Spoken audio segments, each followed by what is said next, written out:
What is up, everybody? This is Alex from IHE TV.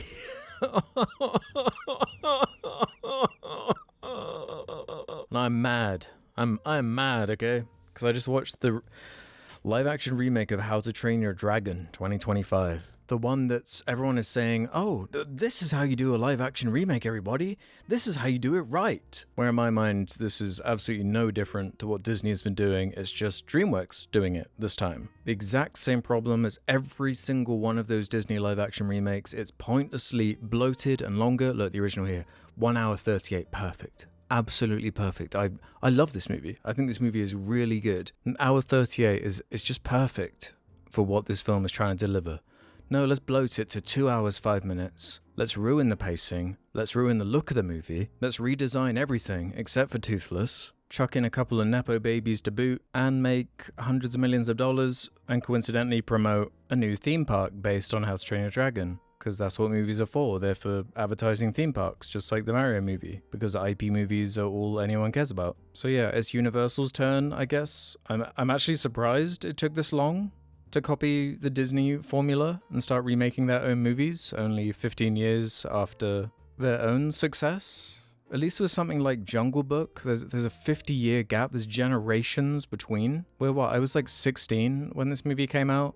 I remember my cousins putting it on and seeing it and being like, huh, this is actually really good. In a number of years, they've remade it cynically and ruined so much about it. There's something conceptually about it that bugs me so deeply. This idea that it's not good enough or it's somehow improved until it's converted into this live action format. Then it's a real movie. Then it's somehow more legitimate, then it's better. Even though every shot is so full of CG that it's basically animated anyway. It kind of comes down to a simple question for me, where it's when you have the option to watch these two, it's not like How to Train Your Dragon 1 is old or aged or bad looking in any way. When you have the option between these two movies where one is better in every single way, and I'm trying to be fair, I really am. I cannot think of a single thing, the 2025 version, by the same director, by the way. We don't have Chris Sanders in this one, but Dean's coming back to make the same movie again. And this ain't no funny games. Why on earth would he ever choose this movie over this one? Like, I don't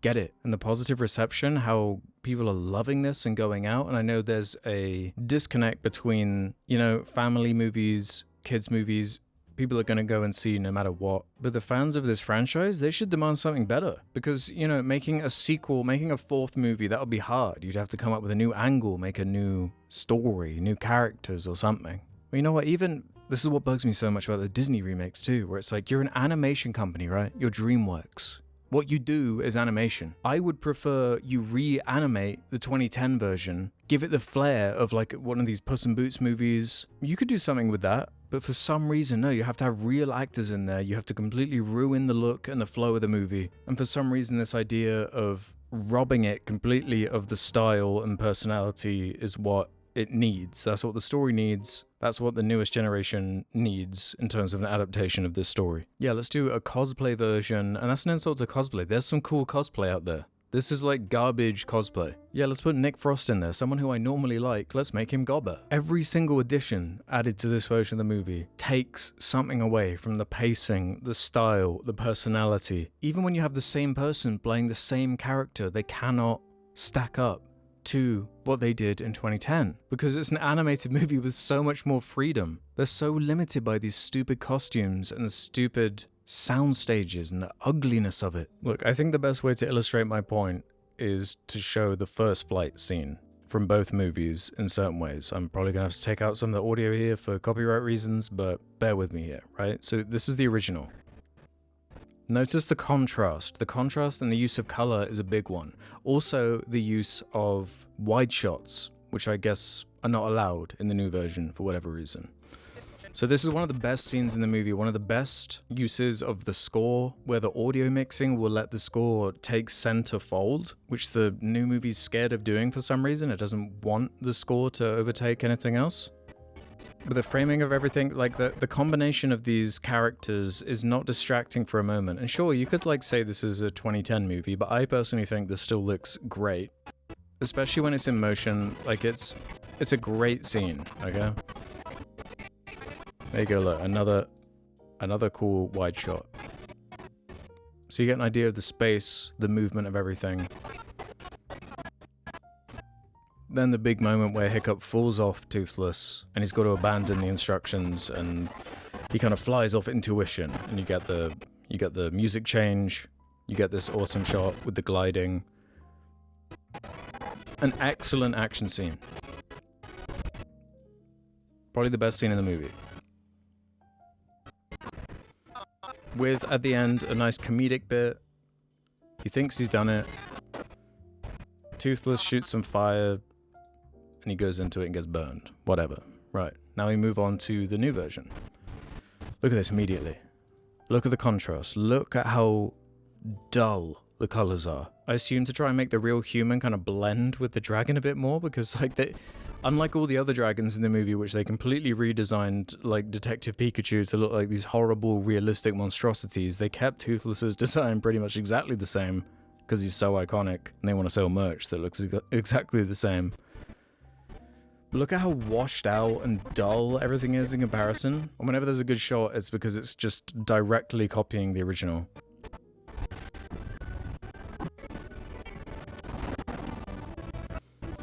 So this part's interesting, the dive moment, like when they go down. It moves away from Hiccup a lot sooner because they need to shift from the real actor into the CG goo Hiccup. Yeah, it's live action, baby. Yeah, all of this is live. This is live action. This isn't just CGI goo. This is live action. They got a real dragon and they got a real human to fly it. No, it's CGI goo.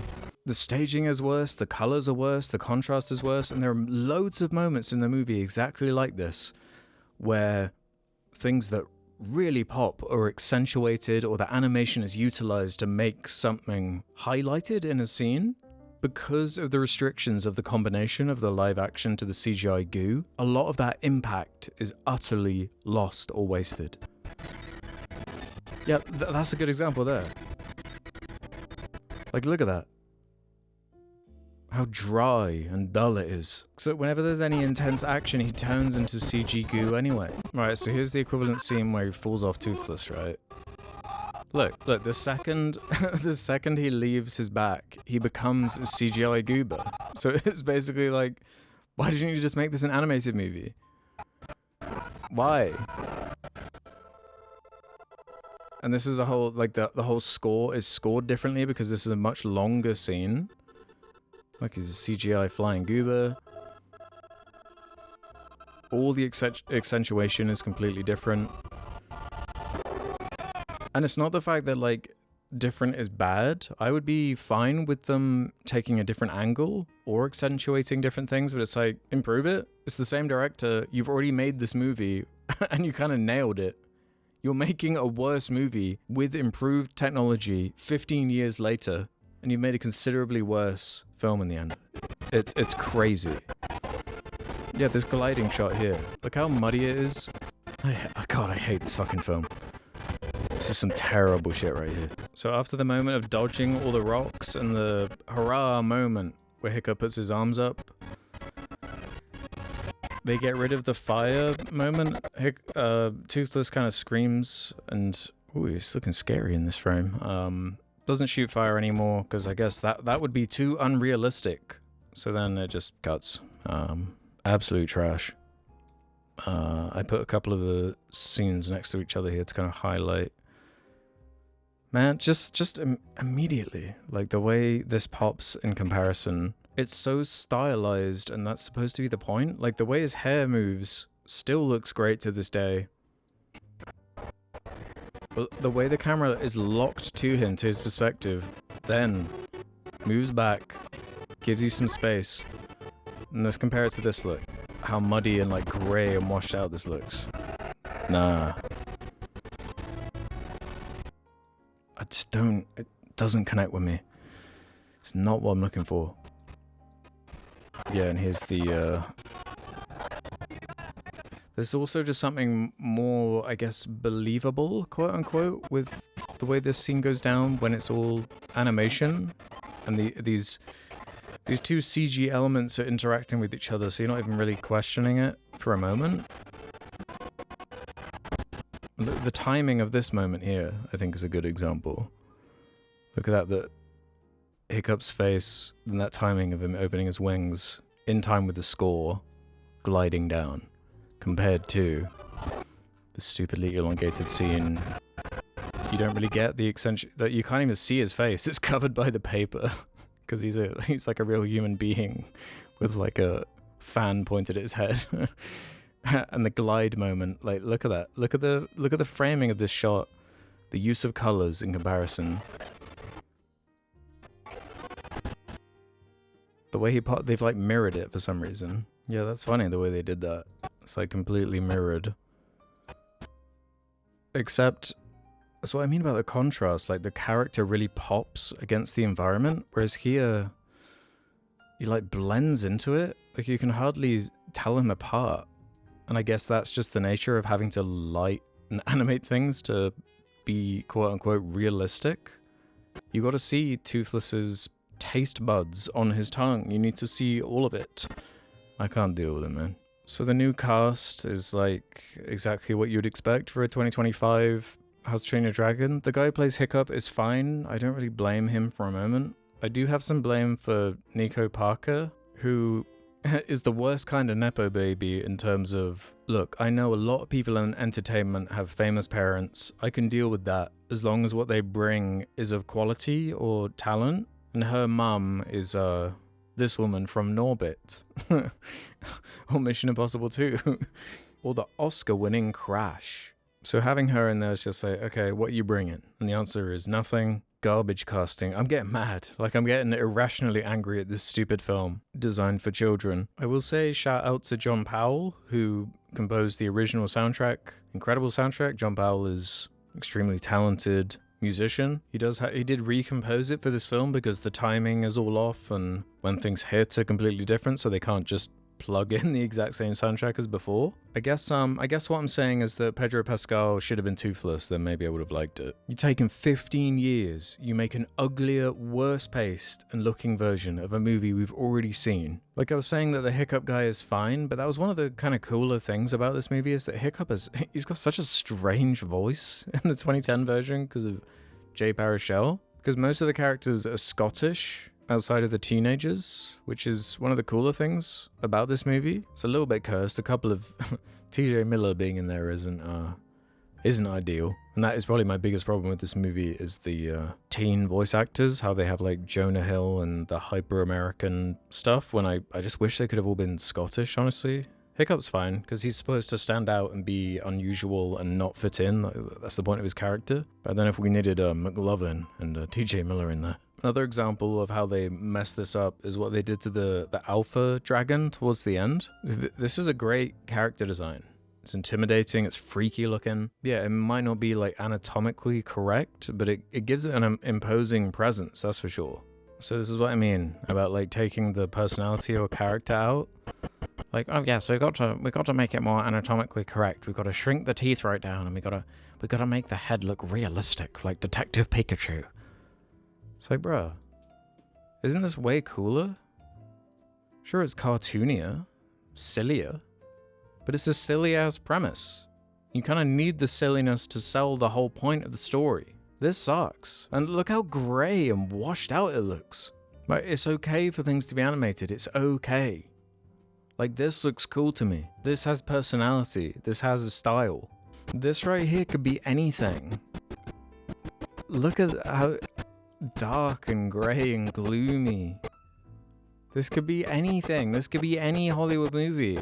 No, the anatomy has to be correct. The colours have to be dark and realistic, like Zack Snyder's directing, and Superman's gonna come in and sort this problem out. I hate this film.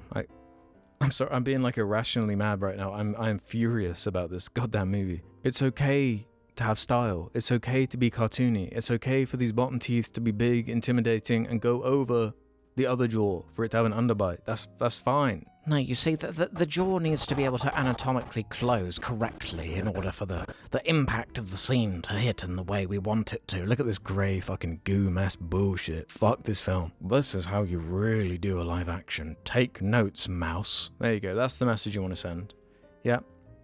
Yeah, you did it right, DreamWorks. Let's have a look at what Dean's up to in the future then. Let me guess. Live action How to Train Your Dragon 2. Live action How to Train Your Dragon 3. Oh, there's a surprise, 2027.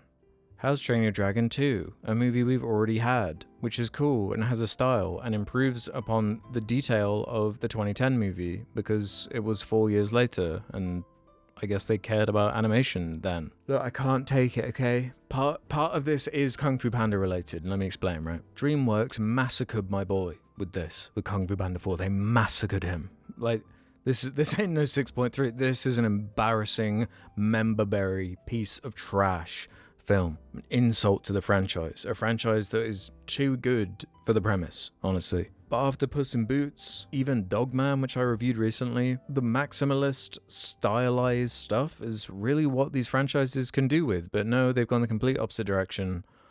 We're got to be grey and boring, and even look at these previews here. Look at that color palette. Look at how flat it looks. And why are you making it so long? This story does not demand a 2-hour plus runtime. That is wild. It's not right. I remember a moment in the original movie when the like alpha is revealed. Yeah, I think it's here. He kind of flexes these old wings that haven't been used in a while, right?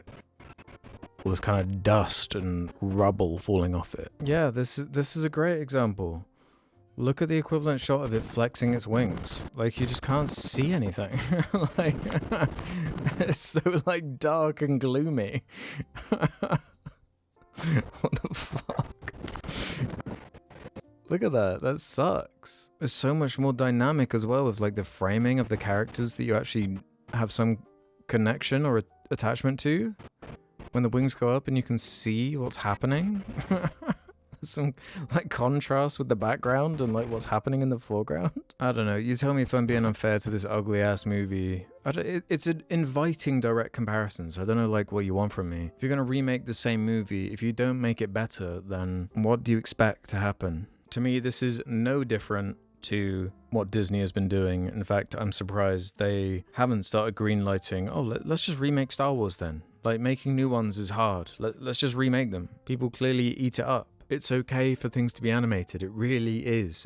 It's okay. It's nice. It gives things personality. I'm sure someone out there could do a live action adaptation of this story with something going on, but this is not it. This is a cynical, awful film designed to keep an IP in the public eye, in children's eyes, in order to sell tickets for a theme park. It's disgusting. This is a 1 out of 10. It would be lower if not for John Powell's soundtrack. That's literally it. Insulting stuff. Fuck this film. I hate this film. Okay, I'll see you next time. Bye. I need to calm down.